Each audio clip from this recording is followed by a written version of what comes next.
Yo everybody, Assalamualaikum warahmatullahi wabarakatuh.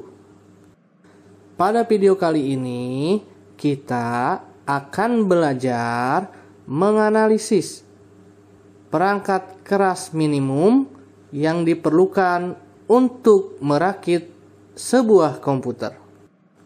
So, check this out guys. Halo, apa kabar? Masih bersama saya, Pak Uji, guru ganteng yang akan menemani kalian bermain dan belajar di mata pelajaran komputer dan jaringan dasar. Seperti yang dikatakan bocil di awal tadi, hari ini kita akan membahas hardware minimum untuk instalasi komputer. Sebelum beranjak lebih jauh, kita harus memahami dulu yang dimaksud hardware minimum yang akan kita bahas bukanlah dilihat dari segi kualitas atau spesifikasi komputernya.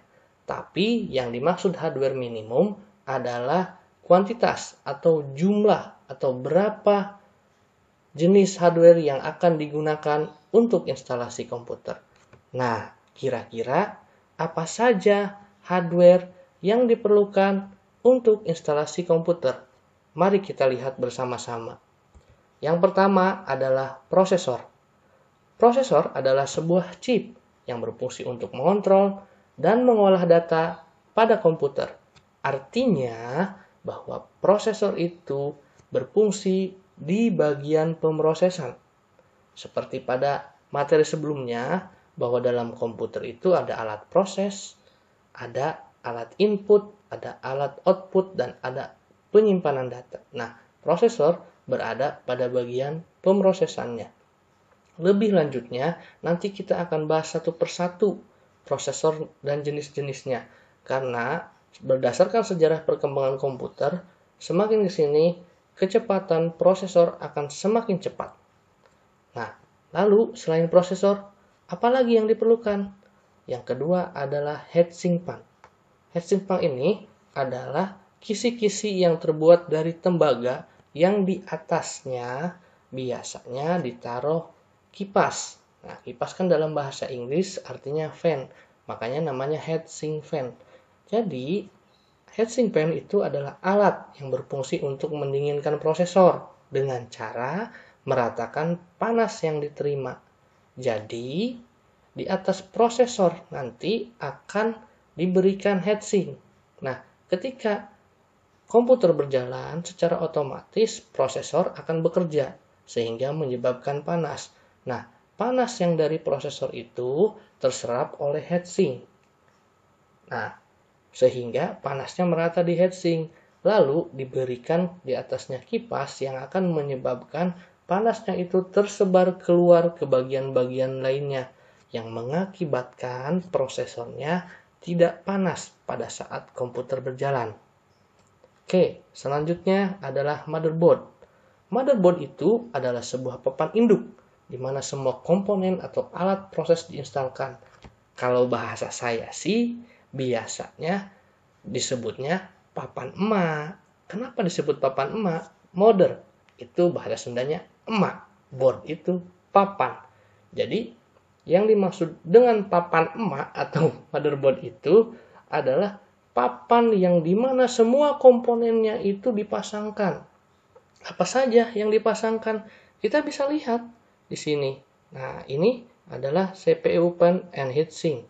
Jadi disinilah CPU itu ditaruh atau ditempatkan, lalu di atas prosesor atau CPU itu nanti adalah heatsink dan pan-nya.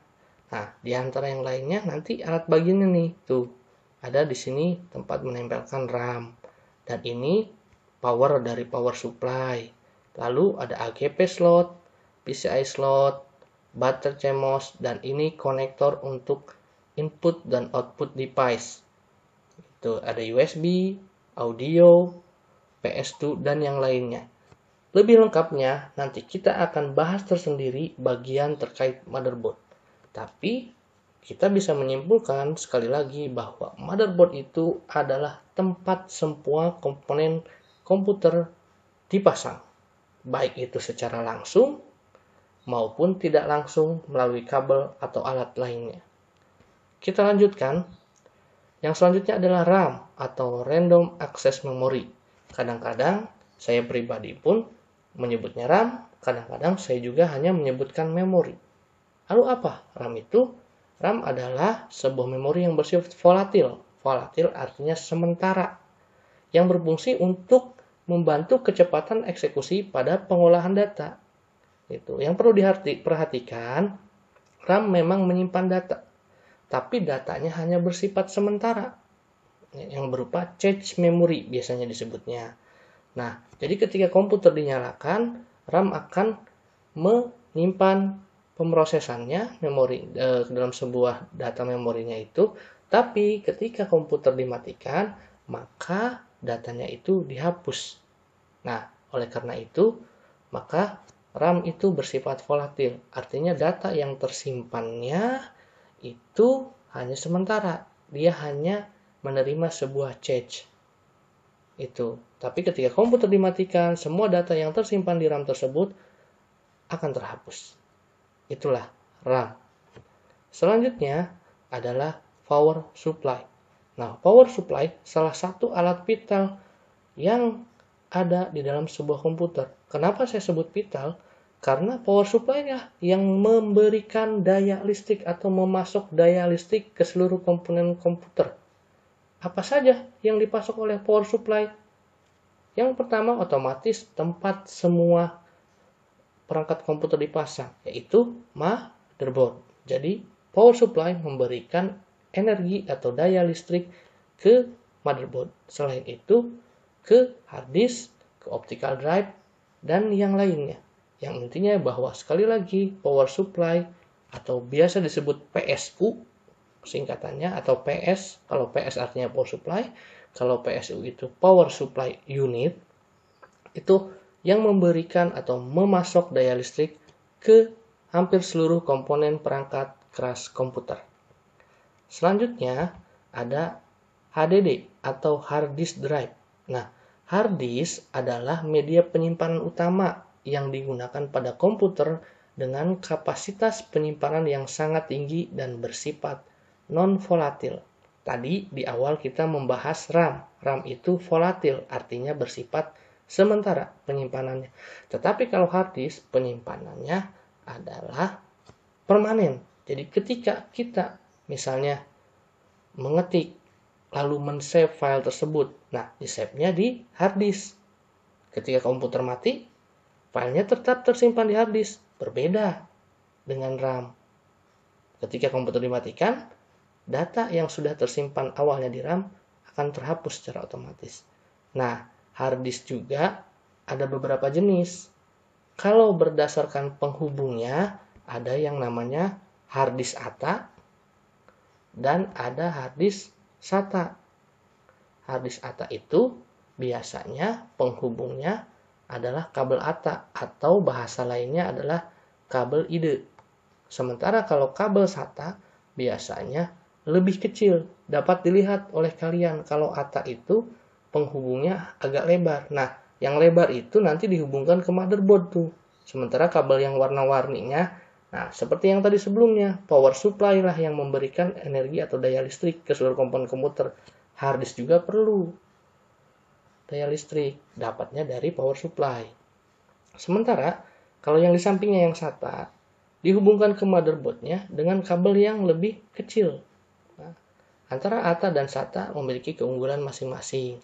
Tetapi hampir semua jenis komputer maupun laptop saat ini dihubungkannya dengan penghubung SATA. Nah, ini baru dua jenis berdasarkan media penghubungnya. Ada lagi nanti yang namanya hard disk berjenis SSD. Nah, kalau selama sebelumnya hard disk yang biasa itu, ketika kalian buka bentuknya seperti piringan cakram. Sama seperti kalian lihat CD. Nah, penyimpanannya berbentuk cakram gitu. Nah, sementara kalau yang SSD ini berupa digital, mirip seperti flash disk. Kalau misalnya kalian sudah tahu flash disk. Oke, lebih lengkapnya nanti kita akan bahas tersendiri hard disk sama seperti motherboard tadi. Selanjutnya adalah Optical drive. Optical drive adalah alat untuk membaca kepingan CD dan atau DVD. Nah, seperti namanya optical drive berarti ada jenis-jenisnya. Tuh, ada yang CD-ROM, CD-RW, DVD-ROM, DVD-RW, bahkan yang paling terbarunya yaitu Blu-ray disc. Tuh, apa perbedaannya? Kalau misalnya CD-ROM berarti dia hanya bisa menulis. Itu hanya bisa hanya bisa membaca. Itu. Tapi kalau CD RW, singkatan RW itu rewritable, bisa ditulis ulang. Kalau pada CD-ROM hanya bisa menulis dan kemudian disimpan dan dibaca, kalau pada CD RW atau rewritable, dia dapat bisa membaca ulang. Bisa menulis ulang. Begitu juga dengan DVD, ada DVD-ROM, ada DVD RW. Itu. Dan yang terbaru adalah Blu-ray disc. Itu. Fungsinya apa? Fungsinya untuk membaca kepingan CD. Kadang-kadang kita masih menyimpan sebuah film dalam bentuk CD atau DVD, bisa di-setel melalui optical drive ini, atau misalnya kita menyimpan data di CD dan DVD kita bisa baca di optical drive ini, atau misalnya nanti setelah pelajaran melakukan instalasi hardware ini, kita akan melakukan instalasi software, yaitu sistem operasi. Bisa melalui CD ini, instalasi sistem operasinya. Nanti kita akan bahas lebih lanjut. Yang selanjutnya adalah monitor. Kalau monitor adalah, saya kira kalian tidak akan aneh, karena fungsinya jelas untuk menampilkan hasil pengolahan data berupa grafis. Jadi kalian bisa melihat gambar, tulisan itu melalui monitor. Jadi hasil proses dari CPU itu dikeluarkan atau outputnya ke monitor. Tuh, selanjutnya adalah mouse atau tetikus. Nah, mouse itu alat untuk menggerakkan kursor dan menunjuk aplikasi pada layar monitor. Nah, saya kira kalian sudah cukup tahu tentang mouse. Paling yang kalian belum tahu adalah jenis penghubungnya. Kalau yang di kiri itu jenisnya PS2. Kalau yang di kanan jenisnya USB. Sebenarnya masih ada lagi, satu lagi, yaitu mouse wireless, di mana tidak memerlukan kabel. Tapi tetap saja penghubungnya berupa USB. Karena biasanya wirelessnya dihubungkan lewat USB. Gitu. Jadi jenisnya kalau berdasarkan media penghubungnya sebenarnya hanya ada dua. Yang satu PS2 yang sebelah kiri, di mana penghubung yang berwarna hijau itu, yang sebelah kanan bukan warna tapi berbentuk USB. Oke, selanjutnya keyboard.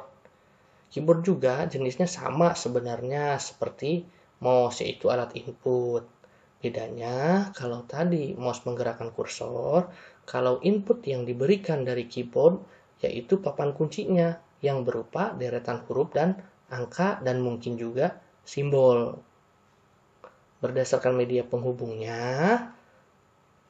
keyboard juga hampir sama dengan mouse. Ada keyboard berjenis PS2, ada juga berjenis USB, dan yang terbaru tetap ada keyboard yang berbentuk USB wireless, tapi tetap saja penghubungnya USB. Nah, mungkin itu saja yang dapat saya berikan pada hari ini. Ada berapa tadi? Kira-kira? 1, 2, 3, 4, berapa? Ayo. Nah, tugas kalian adalah menuliskan di buku kalian berapa hardware minimum untuk menginstalasi komputer dan apa saja seperti yang sudah saya jelaskan tadi dari awal sampai akhir ini. Nanti silahkan kalian tulis di buku kalian. Setelah itu kalian fotokan dan setelah itu upload ke link absen dan penugasan untuk mata pelajaran komputer dan jaringan dasar yang sudah saya share ke wali kelas, atau kalian bisa lihat di deskripsi video di bawah ini ya. Oke, mungkin demikian yang bisa saya sampaikan kali ini. Mohon maaf apabila banyak kekurangan.